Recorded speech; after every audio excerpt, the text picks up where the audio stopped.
All right, so having learnt about the sub-array sum problem, let's now look at a different problem.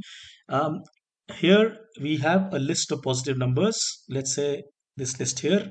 The assumption that numbers are positive is very important. We want to find the shortest or the longest window, which is basically a contiguous subarray whose items add up to a certain target. For example, in this case, adding up to 8. So see the difference. Previously, we had this list.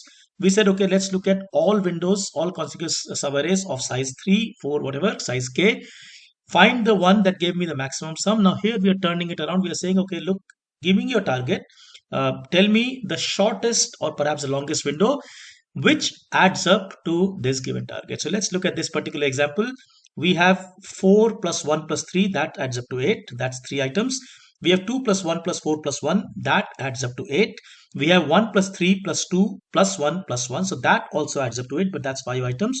In this case, if you're looking for the shortest, we would be returning, for example, this window over here, right? Basically, the shortest, contiguous array that adds up to the given target. In fact, this is a very interesting problem. The solution to this is also very, very interesting.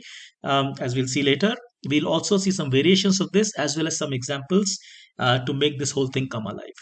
But at this point, let's just understand the problem statement that look, given a list of positive numbers, this assumption is important. What is the shortest subarray, for example, that gives me a sum of 8? We'll come back and solve this later on. At YByte, we always learn programming by looking at fun activities, analyzing our code in detail, making it very, very rigorous. Look at our website, www.ybyte.in, and forever enjoy coding. Take care. Thank you so much. Bye-bye.